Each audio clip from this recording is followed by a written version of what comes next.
least until the middle,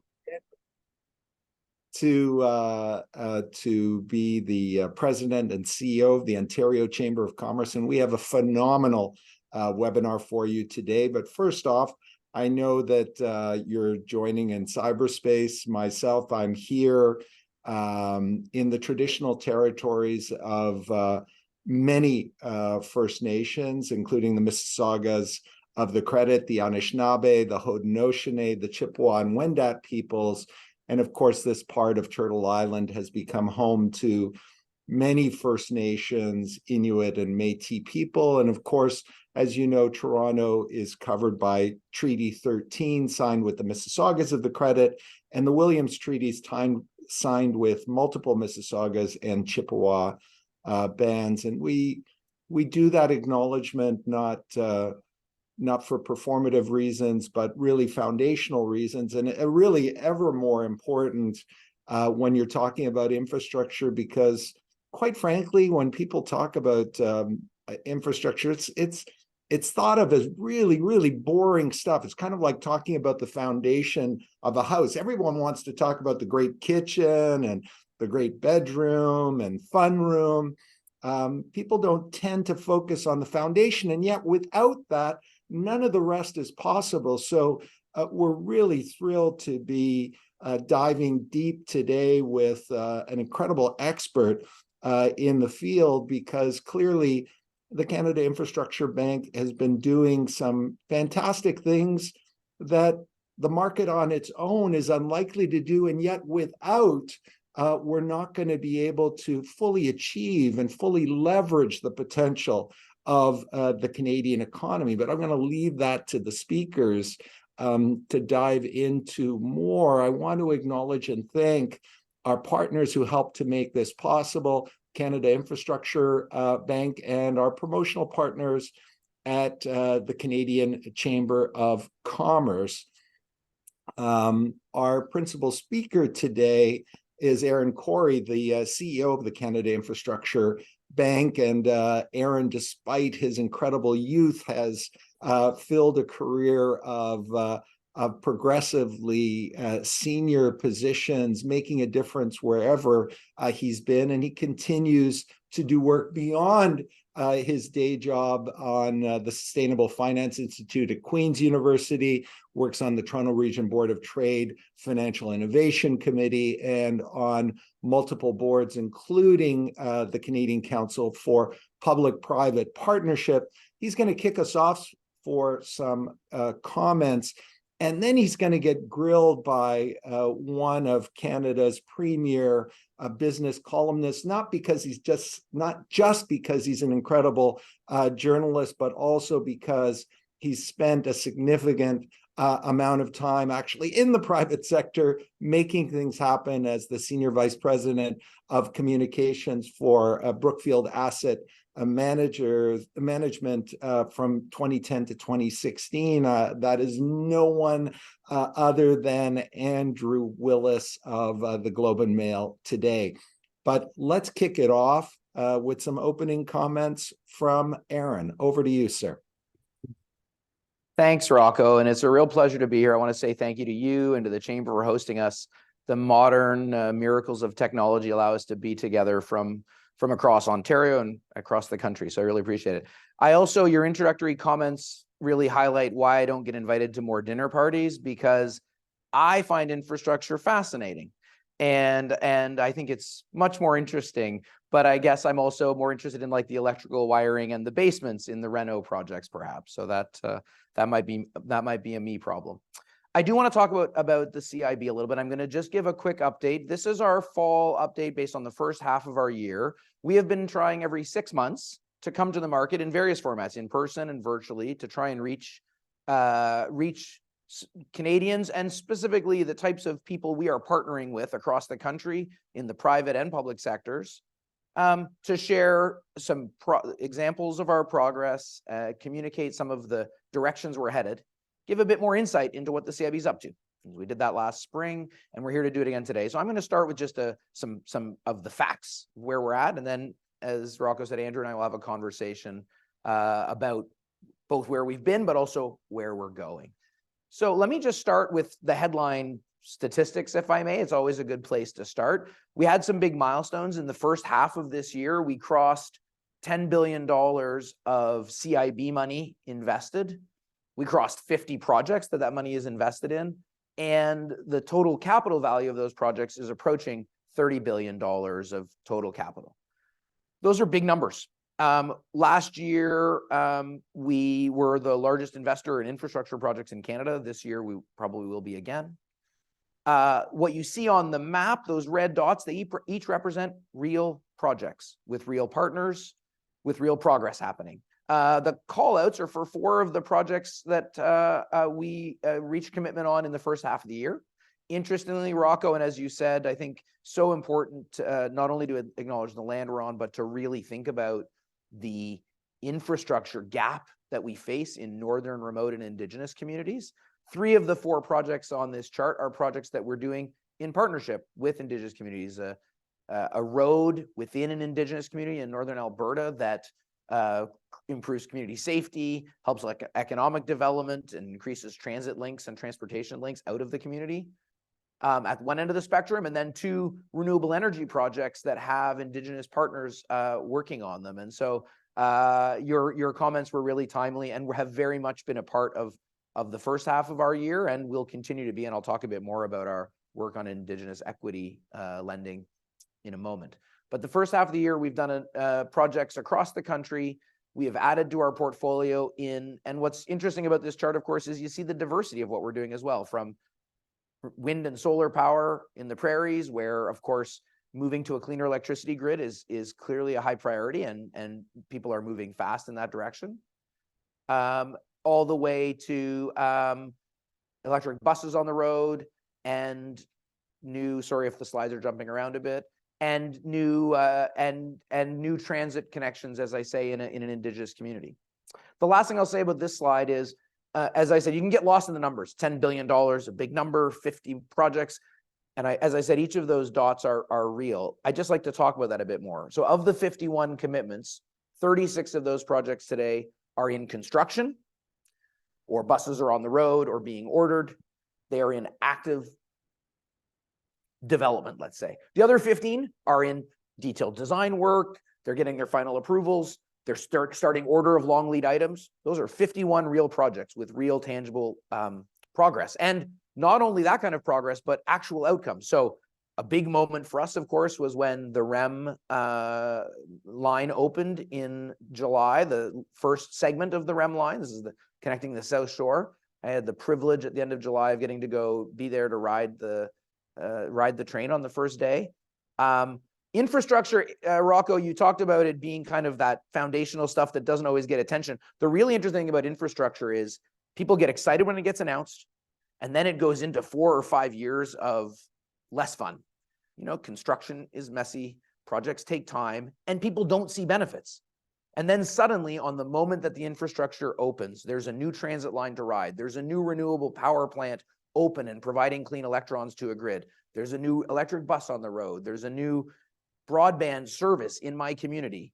Suddenly, the infrastructure becomes real.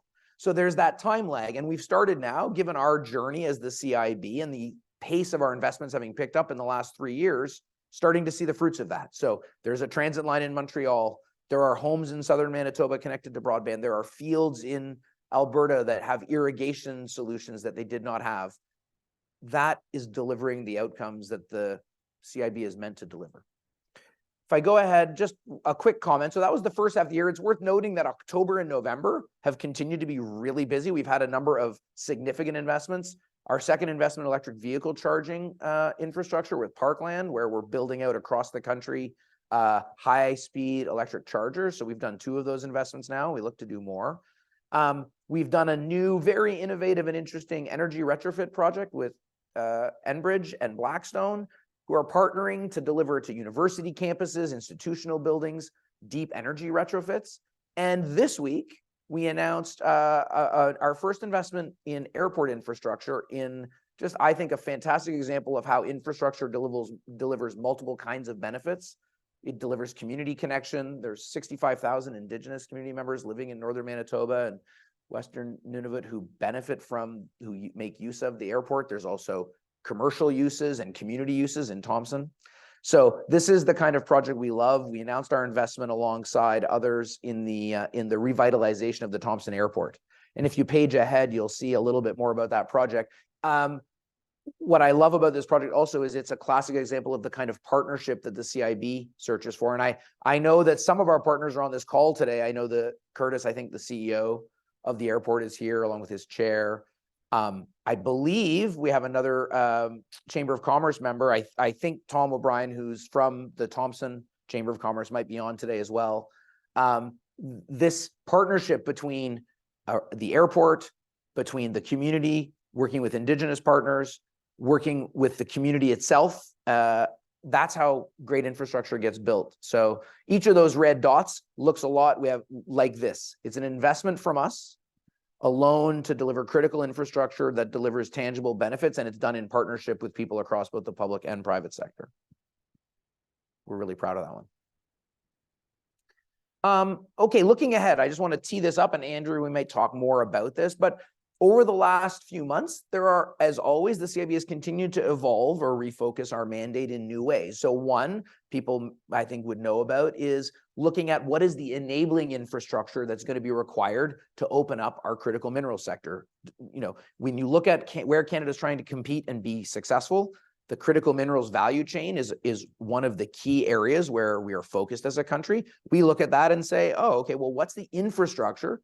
Kind of to Rocco's point, we aren't the battery plant, we aren't the sexy new kitchen, but what is the enabling infrastructure that will allow a critical minerals supply chain to emerge? And there are road and rail access, clean power needs, water and wastewater, all of the classic infrastructure needs exist, and in fact have been the barrier to why critical minerals projects haven't accelerated as quickly in this country. So we're looking at that. We have made our first forays into that. We've got a bunch of negotiations going on and look to make and announce investments soon. Second, we have a new role that's been finalized and rolled out just in the last week or two around how we can support Indigenous communities in buying equity in projects that are in their community or affect them, and that deliver for them both new infrastructure, but also a chance for economic participation and gain. So the way this would work is we would partner with an Indigenous community, we would lend them money, they would be able to buy equity in the project, and therefore have an ownership stake, have an ongoing economic interest in the project. They'd pay us back that loan out of that interest. But it's a way to facilitate and to front end, if you will, the money that an Indigenous community would need to buy equity. And lastly, and I'm going to end on this point, but we're also now looking, you could take some of what I said about critical minerals and think about our housing challenges in this country and the lack of supply of housing at all levels. We've been working on this question. The Minister Fraser, who's the minister that the CIB reports to, had asked us very soon after he took on the combined portfolio of housing and infrastructure to look at this. And similar to what I said about mining, if you look at the slide, there are a whole bunch of ways that infrastructure is either the bottleneck to or the enabler to new housing stock, from good transit connections to good water and wastewater and local energy solutions that are clean, renewable power sources, solar and wind, broadband connectivity. All of the things in red you can see are types of infrastructure that, especially when you look at large scale housing development, really can get in the way. So this idea of how can the CIB finance that enabling infrastructure in partnership with municipalities, but bringing in institutional and private capital, as is our mandate, to finance that is what we're working on now, and we look forward to making investments there in the coming months. We think it's a really important way that infrastructure can help deliver on Canada's priorities. So we look forward to doing more there. So that's a little tour of where we've been over the last 6 months, even caught up to today, given my Thompson conversation, as well as sort of where we're looking next around critical minerals, Indigenous equity, housing, and beyond. I'll leave it there, and Andrew, look forward to the conversation. Thanks, Ehren. I'm thrilled to be here. The Globe and Mail covered the launch of Canada Infrastructure Bank 6 years ago. We've written critical articles on you. I think the Globe and Mail even had the scoop when you joined the organization as CEO. I'm pretty proud of that story, actually. So I thought we'd just sort of start at 30,000 feet. Yeah. You know, everywhere I look in this country, there is a need for better infrastructure. We need a better grid. We need better transportation. We need, obviously, better housing solutions. And I love that chart of all the steps that are needed to help solve the housing problems that exist in this country. So Canada Infrastructure Bank has a big budget, but funds are not unlimited. So how do you as a CEO think about allocating capital? How do you set priorities for this organization? Great question. And I do really appreciate you being here, and I've enjoyed our conversations over the last few years. I guess it's interesting, you know, what this is something that I think people sometimes struggle with a bit. We're a crown corporation. We have $35 billion of taxpayer money that we are putting to work to get infrastructure built. We're trying to put it to work in different ways than the other tools in the classic government toolkit, i.e. grants or direct funding. So the answer to your question does start from, well, government sets some priorities. They set the guardrails, and that's great. That's how it should be. And people sometimes say, well, isn't that political interference? No, the opposite. We are a tool of public policy. So the government of Canada, when we were created, said there's 5 big areas we want you to focus in. Those are transit and trade and transportation corridors, broadband connectivity and digital infrastructure, clean power, and green infrastructure. And each of them have subcategories to them, you know, but they gave us some guardrails. And that's good. And it's our job to figure out within those guardrails how to use that money to get the most bang for the buck, right? So government sets the frame, we make the investments, and we're supposed to act as a disciplined investor. So to answer your question, it does start from that framing. Now, from time to time last year in the budget, government said, we would like to see you put even more of your allocation to clean power and to green infrastructure.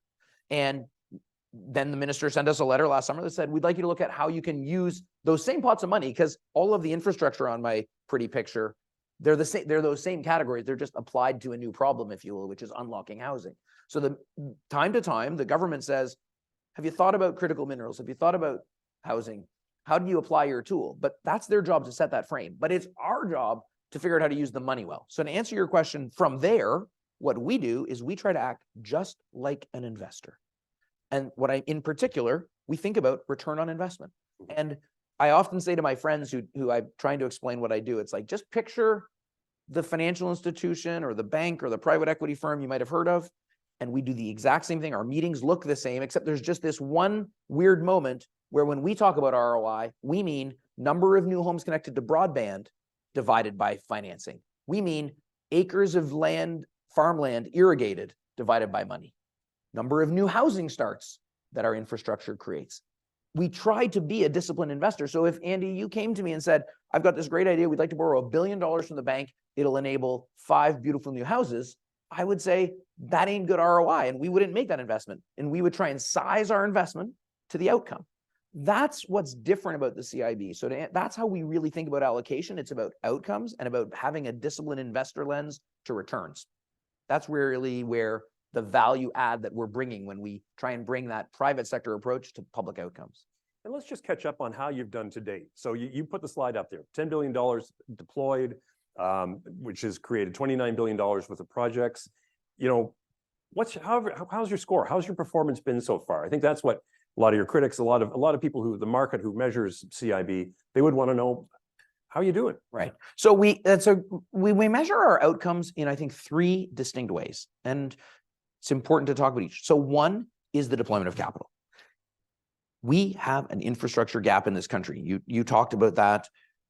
We have that gap, as you say. It's kind of, I used to say we have an everything all at once challenge. We have a clean grid challenge, and we have a I stopped saying it because everyone said, it's not very original. There's a movie that you didn't come up with that. I thought I did, but I think I just got it from my kids.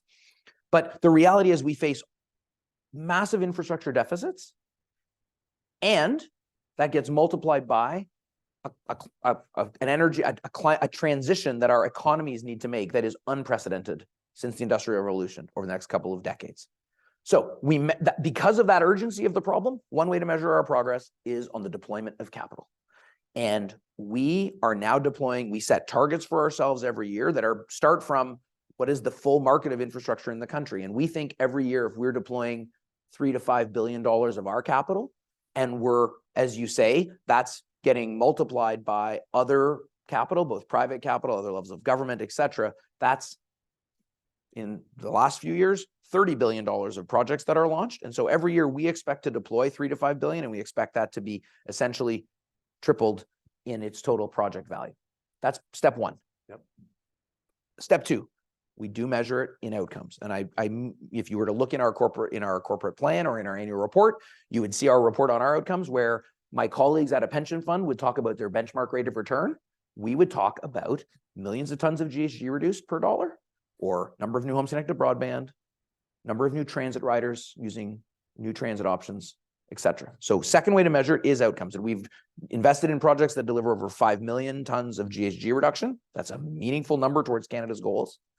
Projects that have got 175,000 new transit riders a day, projects that have delivered hundreds of thousands. I think we're at, it's always a moving number, but over 300,000 homes connected to broadband that had no broadband access. So that's way number two. Way number three is about catalyzing markets. So this is the hardest one, but building retrofits is an example of this. We are investing in deep energy retrofits, the kinds of projects that are not in the money if you were a property holder, sure, to move to net zero. Because if we don't get our buildings to net zero, we've got no chance. Our buildings are a fifth of our total emissions. And most of the buildings that we're going to have in 2050 are standing today. So our job there is to try and show people that over the long run, there is payback in those types of investments. And our goal, by partnering with other financial institutions, we have a partnership with BMO, for instance, where we're doing this, is over time for them to pick up the ball and us to be gone. So it's that catalytic nature of trying to show, and our Indigenous investments fit this too, Andrew, because there are a lot of times where financial institutions could be stepping up and doing more to lend to Indigenous communities. There are challenges around, well, I can't take security because that's on reserve, or, where it does, the models don't quite dock. And we're trying to show that there are ways around those problems in creative ways that catalyze the market. And eventually we're not needed. That's the dream. So we measure all three of those. Well, that gives us a good sense of sort of how you keep score of it. What I'd love to know, I think, because a lot of people in this audience are in the infrastructure industries, it's gotten a lot tougher in the last little while. Interest rates are much higher. There's supply chain bottlenecks. A lot of projects are going over budget, which sadly is a constant in infrastructure. Do you want to just give a sense of how you see the market right now, the opportunities it creates for you, and the challenges that not only CIB is facing, but the infrastructure industry in general is facing? Absolutely. And I think what's really interesting for us, of course, is if our job is to come in and fill a gap on a project that is not economic. I mean, this is the whole thesis, right?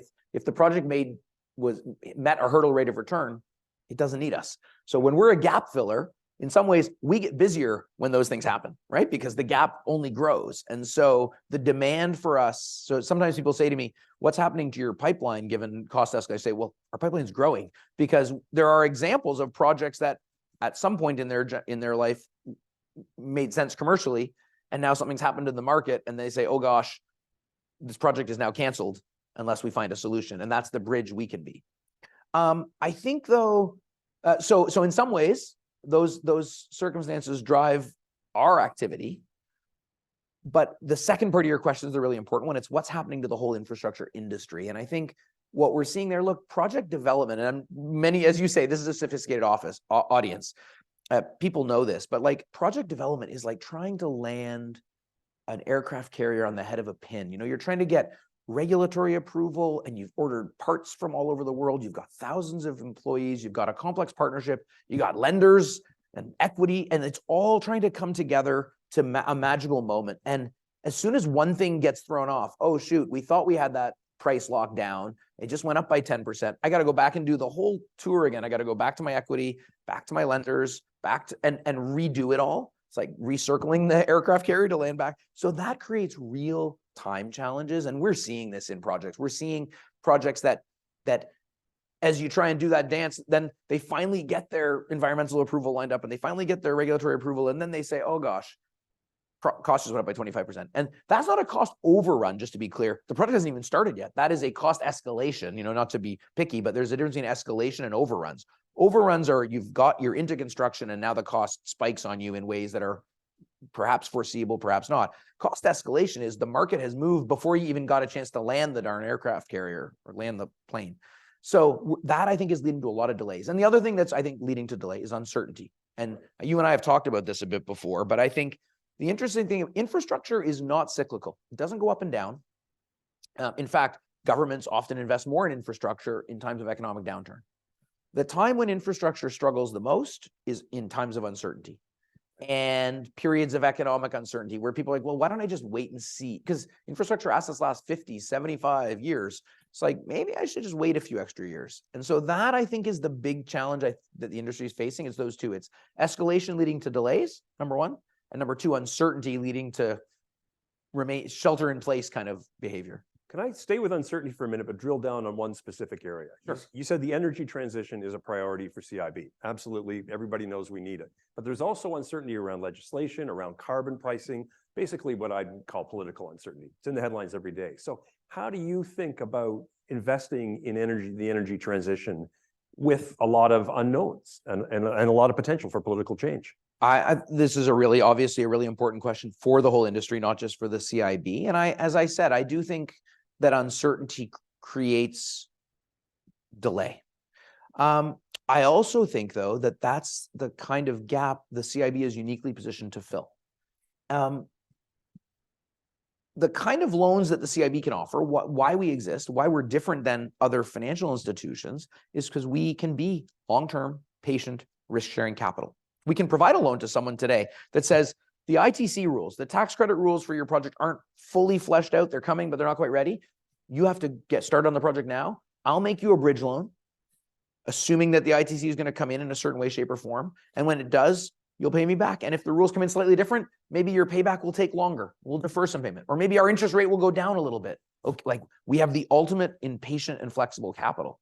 So that's the kind of uncertainty bridge that we can fill. Now, we can't fill all of it, but that's actually, I think, why a tool like us. Now, if you didn't have a tool like us, the only way historically governments have solved that is by giving grants out. And the problem is there's always this much demand for this much grants, no matter what. Like we cannot afford everything we want to do. So a loan product like ours, we're going to get paid back. In my example around the ITC, it might take a year or two longer. It might come with a slightly higher or lower interest rate. Usually if we're going to take some risk, it'll go both ways. Sure. So there'll be some upside sharing to us or some downside, but we'll still get our capital back over time. It just might take a little longer. The interest rate might be a little lower, but that's the kind of uncertainty bridge we can help fill. The other, right out of the headlines, the other thing that you put up in your slides was the CIB's role in helping on the housing market. Do you want to just develop a little bit on sort of how you're thinking about that challenge? I mean, sometimes in private equity, we've got Blackstone going out and buying residential homes and investing directly in the housing market. I don't see that as CIB's role. So you want to just talk to me about where you're going to play in that space? Well, I think what's interesting, and we've been doing a lot of conversations with municipalities. We've met with a number of municipalities, with provincial governments, and with developers to try to understand where the bottlenecks to more housing are. And there are many. As you said, the slide, there are many factors that are driving our challenges, but certainly one pocket is that while in theory, there's a model of growth pays for growth. There's a model that says if a municipality invests in a big new wastewater treatment plant and electricity distribution and roadscaping and all of the infrastructure, build it and they will come. And some combination, depending on which province you're in, but some combination of development charges and property tax will over time pay for all of that work. And if that model worked perfectly, you don't need us. There's a model there, and think of large development sites. I've been in Montreal and in Vancouver. We're sitting here in Toronto. There are large undeveloped sites where if that model worked, you don't need us. I think where that model is failing a little bit from the conversation I'm having is that, number one, the time lag between the municipality fronting that money and the eventual housing is sometimes 10 and 15 and 20 years away. Because we're in large developments, it takes a decade plus for that housing to fully roll out. Number two, municipalities face incredibly constrained budgets. And while you could tell them, don't worry, put a few $100 million into all that infrastructure, it'll all get paid back 10 years from now. They're also going to say, we got a police service and a transit service and we got to run a railroad here. And that's really challenging. So given that, while there might be a theoretical model that could work where growth pays for growth, it's breaking in many situations. The idea which I was showing on the slide, the idea we've been discussing with the market so far, at least, is there a role for the CIB to bring our money along with institutional or private capital, which is always part of our mandate. So to pool that, to make loans that allow for that fronting of all of that upfront infrastructure, that gets paid back over time as the development happens, and that shares in the risk of that so that municipalities aren't alone in that risk. So how does that look? Again, as I said, what that means is we might get paid back contingent on the pace of development. And if development takes a little longer, our loan gets paid back a little slower and our effective interest rate goes down a little bit. But in the end, we can help share that with the municipality so they aren't left fronting it all and then waiting decade plus to get paid back. That's the model. We've been talking on the one hand, as I said, to municipalities and provinces about this, because I think our borrowers would primarily be municipalities. We've been talking about to institutional capital pools who might want to partner their money with us to do that. And I think there's something there. It's something we're fleshing out. We're working through what the parameters of a loan like that would be, and before we make the first one, but that's the kind of track our thinking is on so far. And we think, again, like in all of this, at the end of the day, that's one tool in a pretty broad toolkit, and we do not presume that we're going to solve the housing crisis in any way, shape, or form. But what we do think is that that could be an additive tool in the toolkit of governments to accelerate some housing in this country. And I certainly, when I talk to developers, their frustration is, look, we can move faster, we can build faster. We just need the water, we need the services, we need the things that government has to provide. Yeah. To the extent you're catalyzing that, I mean, that it's going to help solve the crisis, because clearly housing is top of mind for almost all Canadians. I want to move to what you were talking about just this week. In fact, the Globe had a front page story on the Indigenous Equity Program. I've worked with a number of First Nations who have made investments in mostly in energy infrastructure, buying stakes in pipelines, buying stakes in transmission systems to better serve their communities. Do you want to just talk about what you're seeing from the Indigenous communities and the kind of financing you're providing? Well, we are from our outset, it has been clear that closing the infrastructure gap in Indigenous communities and in partnership with the Indigenous communities needed to be a central part of our mandate, and it has been. We have built a team of investment professionals who understand how to work with Indigenous communities and have been. And as I showed on that chart, we're making many investments in Indigenous communities today. We have hundreds of millions of dollars towards a long-term goal of at least $1 billion of our portfolio in Indigenous infrastructure. And that's been great. And we've made partnerships with First Nations here in Ontario and in Saskatchewan and Alberta and Manitoba and in Quebec and Labrador. And it's been great. And what we've learned out of that is that there's an additional need and a sense in many communities that it's one thing to have new infrastructure. It's a different thing to have an ownership stake in infrastructure. And that means different things to different communities, I would say. Ownership for some means economic participation. Ownership for some means having a seat at the table and a voice in how the infrastructure gets constructed. So it doesn't mean one thing, but the common element is that many Indigenous communities are looking for that kind of participation. And we're seeing on the electricity grid, here in Ontario, Hydro One saying when we build new transmission lines, we are going to make room for Indigenous equity in those projects. So there's been a real move that way. Our tool is to make a loan to the Indigenous community so they can buy into the project. And I think it's going to be a real, for some projects, and I think clean power, you're absolutely right, that'll be a place where this is very prominent. Although we're already hearing, just in the first few days, we're hearing lots of other ideas across all of our sectors. I think there's a real opportunity for us to not only support a project, but also to crowd in the participation of Indigenous communities into those projects. Having worked in Western Canada and seen what happens when Indigenous communities own businesses in their area, be it hotels, vineyards, that's what reconciliation looks like. That is a community. So the extent to which you can do that, I think you're doing a huge amount of good. Thank you. Got to go to one of the controversial portions of got to go to federal politics. The federal Conservatives have talked about CIB, if I can paraphrase Poilievre, as sort of a solution in search of a problem. They've basically been quite critical of the whole structure. Having said that, I mean, Prime Minister Harper was very much in favor of P3s, put a lot of them in place. And Ontario recently, under a Conservative government, has talked about creating an Ontario infrastructure bank. So do you just want to talk in general terms? I know you can't comment on personalities, but in general terms, what's your message to the federal Conservatives? Yeah, it's a great question, and I'm not. You're right. I'm not a politician, and I'm not suited for it. I would just say this. Actually, what's amazing is there's huge consensus on the problem. every level of government in this country of every stripe. There isn't a mayor or a premier or a prime minister or a leader of a political party who wouldn't agree that we have an infrastructure, I'm trying to find a word, just shy of crisis, deficit, challenge, gap. Agreed. And there isn't and then if you say, okay, so why is that? Well, the real basic answer is because we can't afford to build everything we want through the tools we have. We have a pretty well endowed, I'm trying to find a good euphemism. Taxes in Canada are not the lowest in the world. And we use that money to publicly fund all of our public infrastructure.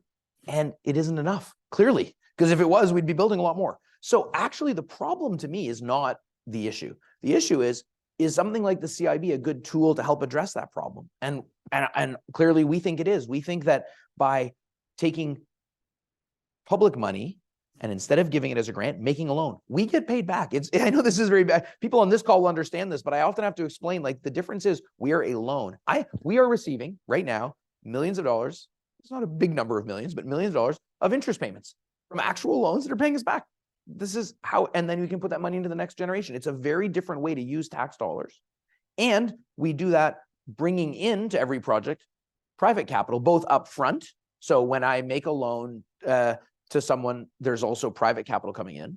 But over time, if you look at the life of the project, as our loan gets paid down, by the end of the project, it's almost all private capital, right? So this question of how much, people often ask me, what's your private capital multiplier? The answer to that question is 100% dependent on what time frame you take, right? So are you asking, that's kind of like if I ask you, Andy, if I ask you, how did you pay for your house? You might say to me, I put 25% down and I got a mortgage for the other 75. If I ask who's paying for your house, you will say you. Yeah. The bank isn't paying for, unless you have a good deal with your bank that I don't know about. So there's a difference between the upfront financing and the who's paying. So similarly, we measure both of those. How much money is going in at the time of the project is one measure, but over the long run, who's paying for the project? And in our projects, the who's paying for it is overwhelmingly not us and not taxpayers. It's users of the asset. It's non-tax-based source of money. That's fundamental. So I think that that's a really important tool in the toolkit. And I think all governments, as you say, the federal government, the CIB isn't the first iteration of government trying this. There was PPP Canada before that. Ontario is trying. And if you look outside Canada, all over the world, Australia, the UK, Germany, Scotland, Connecticut, California, are doing similar things. They're infrastructure banks or green banks. They have a slightly different mandate, but they are all over. Singapore to Squamish. It's like so I don't actually think it's that controversial. And I think over time, our goal is to become just a regular part of the furniture and one of the tools in the toolkit of government, an effective one. And the part you didn't ask, so what do you do about that? We deliver our results. We do our work. We develop real, tangible relationships and partnerships with First Nations and Indigenous communities, with municipalities, with private sector companies doing amazing things in our market. Each one of those 51 dots are 4 or 5 or 6 partners. So that's hundreds of people who can now say, the mayor of Calgary, the premier of Alberta, the company like the CEO of Parkland, Bob Espy, that's real people who will say, hey, this project wasn't going to happen, and now it did. And I think if we do enough of that, this over time, that question goes away. The other thing I want to develop just on sort of the political side is that I was around when this organization was funded. And part of the frustration of government was you had all these private capital pools, mostly the pension funds in Canada, that were investing in infrastructure outside of Canada. Like at one stage, Canadians owned half the airports in Australia. It was bizarre. Do you want to just talk a little bit about CIB's role in galvanizing investment from some of your institutional partners? Yeah, absolutely. And I think, it's interesting. And obviously in Ontario's announcement of their infrastructure bank, that was central to their logic as well. So that trend continues, or that theme continues. What's interesting for me, two things I'll say about this. Number one, so our projects, we partner with private and institutional capital. But what's interesting is greenfield, you got to distinguish a little bit between mature infrastructure and greenfield infrastructure. Our main mandate is getting more infrastructure built in this country, i.e. new stuff. And new stuff is risky. New stuff, you know, you don't know how many riders of the transit or what the future price of natural gas will be and how that compares to ammonia prices. Like it is fundamentally riskier. And so what we've noticed is we have made many of our investments are in partnership with the Maple 8, with large institutions, with pension funds through their operating companies. So Enwave, we've got a significant investment with Enwave to build out district energy systems. Enwave is owned by large pools of institutional capital, but our partnership is with Enwave. Why? Because they're the ones that are actually putting pipes in the ground. You know, we're investing at the project phase. We've got a district energy project out west that's BCIMC owned entity. So one answer to your question is when you get to greenfield infrastructure, it's a different risk profile. And I think I would let the pension funds speak for themselves, but at least historically, the way they have approached that greenfield building is through portfolio companies, what they would often refer to as their platforms in the green energy space.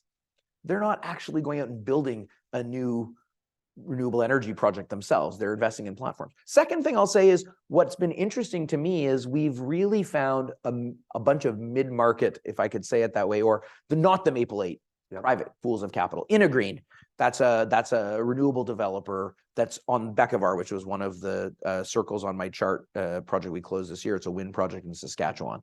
You know, there's a lot of pools of Enerstore, Oneida project, you know, that's really interesting because the capital there is like Northland Power and Enerstore and Six Nations of the Grand River, by the way.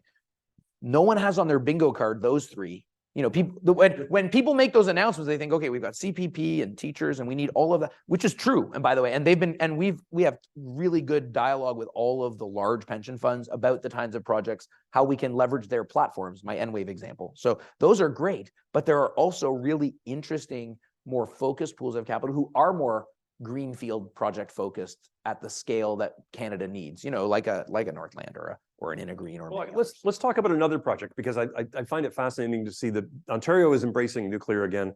You've been there on some pretty cutting edge science around backing the small modular reactors. This is new technology. And I think it's one of your largest investments, $975 million investment out in Darlington. Do you want to just talk about the role CIB is going to play in the nuclear industry? Yeah, it's really the interesting thing about the everything at once challenge we face is there are so many pathways to success, aren't there? You know, and you think about hydrogen as a fuel and where that's going to take us, carbon capture and storage and nuclear. Our as investors, we don't presume to be experts on all of the above, right? But we do presume that it's our job to do good research and to partner with people who know more than us. And our work there, you know, which includes parts of the federal government, for instance, you know, NRCan has done a whole bunch of work on a nuclear roadmap for Canada, for instance. And we've met with many private partners as well, researchers, academics who have studied this. And I think there's an emerging consensus that for a country like Canada with a rich legacy in that sector, in the nuclear power space, and with geography that blesses us with incredible hydro in some parts of the country, but also blesses us with a really big expanse, cold climate, and you're not going to get there, I don't think, fully cost effectively with wind, solar, and batteries only. At least the technology wouldn't get us there yet. Maybe one day. Nuclear is going to be part of the solution. So that's how we see it. And again, I talked earlier about how do you measure our progress. One of the ways is by being catalytic. What you've seen in the nuclear industry over and over again over its history is the first few investments are tough. Yeah. They're uncertain. The small modular reactor, by the way, it is all incremental technology improvement. This is, again, I don't say this as a nuclear expert, I say this as an investor. It's incremental changes to technology. It's not a radical rethink of the way we do nuclear power, but it does come, those first of a kind challenges are real. And what you've seen over and over again in the nuclear industry, it doesn't take, you know, when the solar industry went through this too, right? Like look at what's happened to solar prices. The cost, unbelievable. What's cool about nuclear is you go through that curve, it only takes the first 4 or 5 projects to get down that curve. It doesn't take 100,000, you know, like on the solar panels. Thank goodness, because you're not building 100,000 nuclear plants. But it does take a few. And so bridging through that uncertainty period is what our capital can do. And OPG have been a great partner in that project. Ontario hasn't, like, you look at the alignment, federal government to the provincial government, OPG and us, and they're bringing in pools of private capital as well. To me, this is a great example of how our money can be catalytic. I don't think we'll be investing in, nuclear 10 years from now, because I think the next generation of nuclear will be taking off. It'll be commercial. It'll be in the money in our grid. It'll be cost effective, and we won't be needed. I wouldn't mind talking a little bit about what I think of as some of the purest infrastructure, highways and bridges. Just not to bore you with my weekend life, but I was down in Buffalo for a football game a couple of weeks ago. Toll bridge on the way back. The Canadians don't toll you on when you cross the bridge. Toll highways when you get to Buffalo. Everything moves smoothly, and it's user pays. That's kind of the American philosophy. Canadians, for some reason, don't like tolls. We can have a separate discussion about why Canadians just don't ever want to pay for infrastructure. Do you see any shift in that as government finances get more constrained, as the infrastructure crisis that we've been talking about earlier, as that gets worse? Do you see a role for tolling on public infrastructure the way they do in most other jurisdictions? Yeah. Or do you just focus on fixing what you can actually? You're trying to get me in trouble or something, Andy? No, that's a great question. The reality is, no, the honest answer is that we are downstream of that. So, of course, like, at the end of the day, what we do look at on every project is what is the capacity to repay. Like, we're a loan, so you got to start from what's the capacity to repay? Yeah. What are the forms of repayment? So, when we build a transit line, I mean, let's not talk. I'll come back to highways. And when you build a transit line, there are users of the system. They pay a toll. They pay a fare. There are development that happens around the transit that creates density. There's uplift in the value of all the properties that are already. So there's new development. There's uplift in the value of all the properties there. Those are all pools of money. Those are all sources of funding. They are also in high demand. They're in demand to pay for affordable housing, to pay for the water infrastructure that you need, to pay for the transit itself, and you can only spend them once. So, like, life is full of choices. What we do as the CIB is say, what is the pool of revenue potential that asset has? Right. Transit in my example. And how much of that would you dedicate to repaying a loan? That's the size of a loan. If there's a highway and it has no pool of revenue, it doesn't have a loan. So we truly are downstream of it. Now, what I will say is that you do see around the world a constant evolution in where we draw the line around user pay models, right? I don't just forget highways and roads, but like water. Water is in some jurisdictions paid for at, I would say, something close to its full rate. Right. In many jurisdictions, something much less than its full rate, and in some jurisdictions, not at all. And that's the cards. That's where we start from.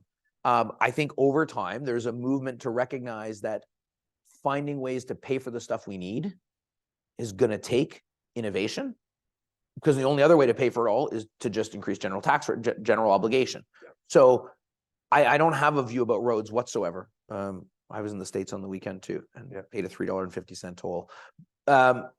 I don't have a view about that at all. I do have a general view that as we continue to face the constraint of funding, user pay models have to be part of the solution. Let's stay with the transportation sector, because I find it fascinating that you have recently invested in an airport. And I think that's actually critical investment. I also know from the history of this, and because I read Bill Morneau's book about his time in politics, that when he was finance minister, not only was he creating the CIB with one hand, but he also thought that there was a solution, a private sector solution to selling the airports, with the CIB potentially being an investor in Pearson or whatever other airports. Anyways, for political reasons, that didn't happen. But now you have stepped up. You've made an investment in the Thompson Airport. Do you just want to talk about the role that you can play in infrastructure like airports? Yeah, for sure. And similarly, we've been working very hard in the port space. Again, if you think about trade, like the kind of nation we are as a trading nation, and the connectivity the world requires, ports, inland logistics, and sort of trade corridors and airports, I think, are fundamentally important to the future economic productivity and growth of our country. So let's start there. So I talked earlier, we start all of our investments from outcomes. And I talked about number of new homes connected to broadband or number of new transit riders. The one I didn't mention, but it's one we measure in every one of our investments, is economic growth, GDP growth due to trade. Right. GDP. So we are really thinking about how do we make investments that the public good they deliver is economic growth. We are also always looking for, as my board chair likes to call them, double and triple word scores. So if you can make an investment that both drives increased trade and productivity, opens up the mining sector, for instance, in northern Manitoba, opens up access, and delivers community benefit to Indigenous and remote communities, Thompson and North. I love the Scrabble analogy. That is a triple word score, and we take those all day. So to answer your question, Thompson is, could not be a better example of that kind of investment. When it comes to large airports, the question always has to be, what's the gap or the problem we're solving? Because they have the ability to go out and raise capital. They issue debt. I'll give you an example of it's not our first airport investment, though. I should tell you this. It's underreported, but in a way, we did make an airport investment in 2021, which is in the transit station, the transit hub at the Montreal Airport. So Montreal Airport planned on putting a station, and the REM was going to go there. We were already investors in the REM. Montreal was going to build a station, and there's something illustrative in this that comes to one of your earlier questions. I'll get to as well. They wanted to build a station. They had plans to build a station. They're going to raise their capital to build a station. Didn't need us. Yep. COVID happened. Traffic pattern, travel, you might remember, flights went down a tiny bit, 96% or something. Yep. And Montreal Airport reached out to us and said, we need to get going on this station. The transit line is getting built. We've got to build a station. We no longer have the financial capacity, at least in the short term, go out to the market, raise a bunch of debt to start building a new station. And I don't know if you've been to Montreal. When you walk out of the terminal, the construction, it's right in front of you. So they said, we could pay for this in the long term, but we're not going to be able to do this now during COVID. So we loaned money to the Montreal Airport to build their station. That's partnered with, they have raised some debt themselves. They've gone out to private capital markets and raised their own debt. The government of Quebec made a loan. We made a loan, and that station's under construction. So again, I give you that example only to say we have to figure out what's the gap we're filling. There's your value add. And there's the value add. Yep. No, totally understand it. 2 years earlier than that, they didn't call us, and if they had, we would have said, I don't think there's a gap. There's a problem that you need us to solve. Go borrow money. So that's my answer. I think there is real opportunity for us in airports, but it's case by case, and it really has to start from what's the problem we'd be solving. Yep. No, I think that helps really explain the mission of CIB. You don't need to be there for big pieces of infrastructure that have 1,000 buyers. Yeah. You need to be there to affect change. We're going to open this up. We're hoping that I don't want to hog the puck. Ehren would be glad to take questions from the audience. So please feel free to tap them in. And while we're just waiting for that to line up, you mentioned this energy storage facility, ANITA, which is the partnership with the Six Nations of the Credit and Northland Power and NSTOR. Costs of that have gone up significantly, in part because it uses these massive Tesla batteries that are the size of small trucks, and the lithium costs are up, and the battery costs are up. So how does CIB deal with cost overruns? How do you deal with unexpected costs that come up on these big projects? Yeah, thank you. That's a really, and you, the first time you and I met, I think we talked about this project. It is one of my favorites, and Oneida is again, that's a triple word score. What's interesting, as you said, lithium prices around the world have gone up significantly in the last few years. Uncertainty also plays a part of this story because, of course, from the time the project was launched until when they were ready to start construction, the idea that there would be an investment tax credit came, which is good for the economics of the project, but also the timing of that is they have to build it. You have to get a year or two into operation, then you have to apply for the tax credit and get it back. Okay. Right. That's how fundamentally a tax credit, you have to actually have spent the money, get into operation, and then you can claim the credit.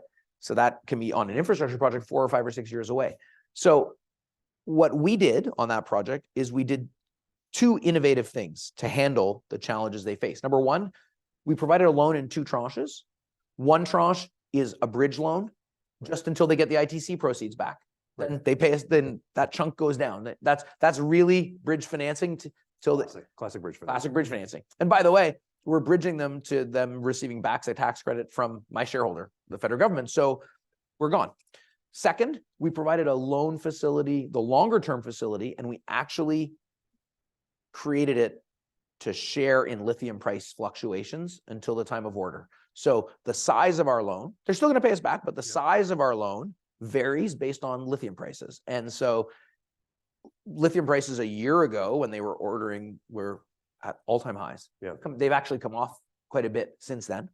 And so our loan sizing is designed, and again, it would be really hard for a commercial bank to do that. Very difficult. Yeah. So that's what we did to help them solve that problem, and I think it's worked. The project is in construction now. They are preparing concrete pads to put all those batteries on, and like there's work happening just southwest of here to get that project underway. That's wonderful flexibility. As expected, audience is coming through with lots of good questions, so I'm just going to lob them over.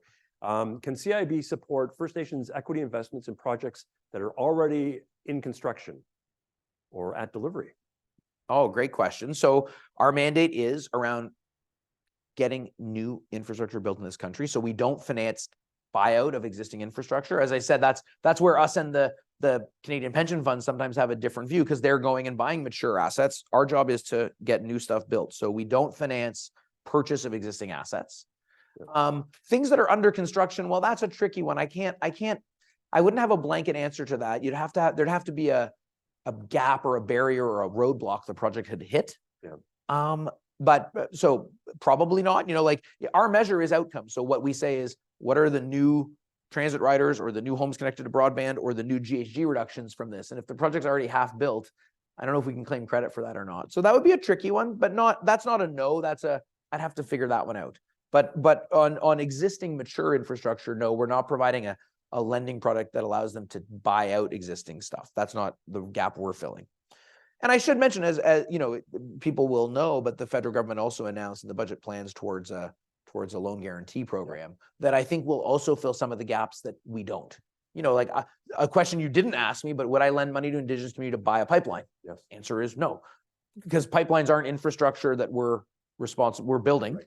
That's not in our mandate. Not that I don't think that's a important need for Indigenous communities that have pipelines going through their traditional territories. It's just not a problem the CIB is set up to solve. So we're really focused on how to help Indigenous communities own stakes in the infrastructure that we're building. Looks like someone from the restructuring community is going to weigh in. I'm thinking this is a restructuring lawyer. How does the CIB react if an entity defaults on their loan? Do you refinance? Do you then own the asset, or is there a different response? Great question. And I mean, the honest answer is it depends, but really the best way to think of it is as a lender. Most of our loans are project finance, meaning we have loaned to an entity, to the project, and so in that case, our typical recourse, like any lender, would be some combination of the assets themselves and the cash flow that that's going to generate. So yeah, we would have some form of rights around that. We also do have a number of loans that are more at the corporate level. So, we might have a loan. An example of that would be on buildings, where we've made loans to large portfolio building owners. And our security there is more at the corporate level. Or on broadband, we've made loan to ISPs, big and small. So maybe owning a switch in the ground in Halliburton is not as effective as corporate credit. So in those, we would have, typical remedies that corporate lenders would. Most of it is project finance, though. And so most of it, we would have the same sort of approaches other lenders would. Now, I would just say that the one thing we do differently is we're patient. And so we understand, if what that means is, and many of our loans are structured in this way, where our payback period is 15 years, the asset's going to run for 25. And if what happens is there's a bit of delay in time of our repayment, if they're in default, our first step would not be to take control of the assets at all. Our first step would be to work with them to maybe reshape the repayment profile or something in a way that we still get paid back. It might take a little longer. As you said, you're the patient capital. I think that's all the time. We had more questions. My apologies to the audience for those that we didn't get to. I thought I knew this organization and you reasonably well. I learned a lot in the last few minutes. I really enjoyed this session. I hope it's the same for others. So to Rocco and to the Ontario Chamber of Commerce, thank you very much for giving the two of us this opportunity. And I will turn it back over to our hosts. Thank you so much, Andrew. Hi, everyone. Claudia DeSanti. I have the pleasure of managing the policy team at the Chamber of Commerce and closing us out today. I want to thank Ehren Cory and Andrew Willis for that very insightful discussion. And I will say from the Chamber's perspective, we certainly agree that the partnership approach is the right way and arguably the only way to build the infrastructure that we need at scale in Canada. If you are in this space, you might be interested in joining the OCC's Infrastructure and Energy Policy Councils. Reach out to us anytime. Excuse me. I also want to thank the Canada Infrastructure Bank for partnering with us on the fall market update and our promotional partner, the Canadian Chamber of Commerce. Take care, everyone. And if we don't see you, happy holidays. Thank you.